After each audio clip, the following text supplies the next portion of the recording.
Are you someone that errs on the side of preparing and waiting to be ready rather than diving in the deep end and taking action and learning from the experience? Over the past few years, I've found myself moving from one side of that equation to the other. And today I want to talk to why I believe that creating and developing a bias for action might just be the most valuable thing that you can do in your business, particularly from a marketing point of view.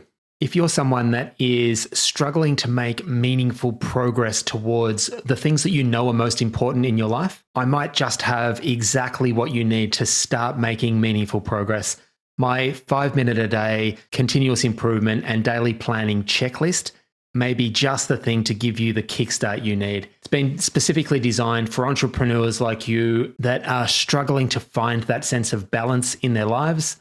And you can get your own copy of this fantastic resource completely free simply by reaching out and just letting me know where to send it. Absolutely no strings attached. Just let me know and I'll shoot it straight through.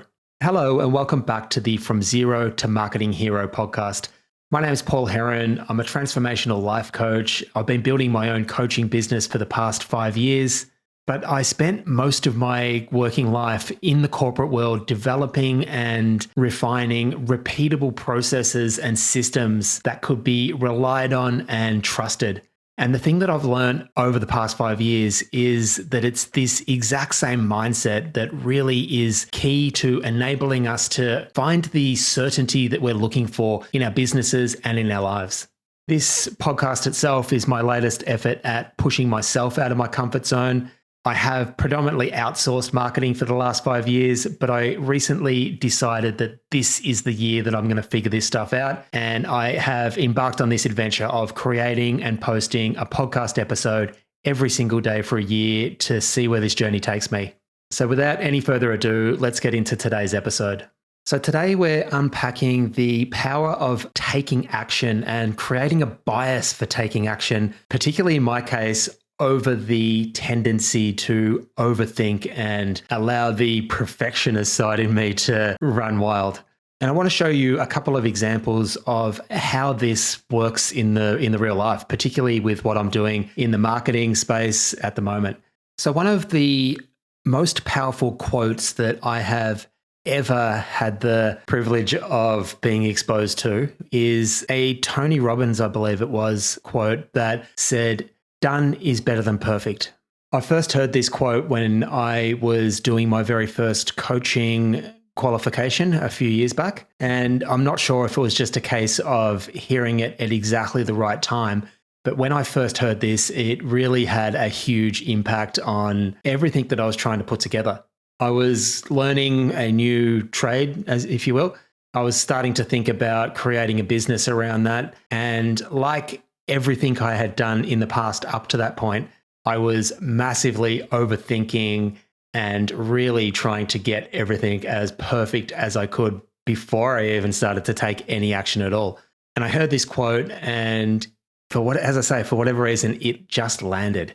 And immediately after hearing it, it actually allowed me, or it gave me permission in some ways to just start taking action, even though I had no idea how things were going to play out. Fast forward to today, and it still resonates just as powerfully. One of the key lessons that I've learned throughout this whole entrepreneurial journey so far is that the vast majority of things we try, and I've heard this quoted at 9 out of 10 potentially, and I think I can resonate with that statistic, but the vast majority of things that we try are not going to go to plan. Whether that be in the advertising space, content creation, offers that we're putting together, or anything else that we tackle that is brand new to us, most of the ideas that we have and that we test are just not going to perform at the level that we expect. And that is just okay. It's actually more than okay. It's actually part of what is required in taking action. If you have been following along, you will know that part of the reason why I have taken this challenge of showing up every single day, creating, posting, uploading, and everything that comes along with this podcast is still very much in line with that exact same methodology. That old version of me would not have dreamt of being able to do this. I would have had to put a lot of effort, time, energy into just even contemplating putting that first episode together, let alone showing up day after day and trying to do it all within a very small window of time that I've given myself, knowing that none of these episodes are anywhere near perfect. But perfect is not what this experience is about. A good question to consider is having a look at what perfectionism actually is. And I think, well, in my case anyway, it's definitely a protective mechanism that we put in place. And we put it in place because we don't want to fail. We don't want to look bad. We don't want to feel all of the negative emotions that come up when others are out there judging the work that we've done. And I think that's an interesting distinction to make. You know, particularly in my case, I am, and I never have been, afraid to fail at something when I know nobody else is watching. In my case, and my experience to this resistance of taking action when I didn't have any certainty, it was most certainly linked to what other people will think.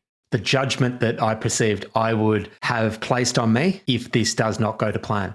And for a very long time, I justified the idea to myself that it was actually a positive trait. You know, it ensured that the quality of the work that I always did was at the highest level I could produce. And I really did justify to myself that it was a good thing.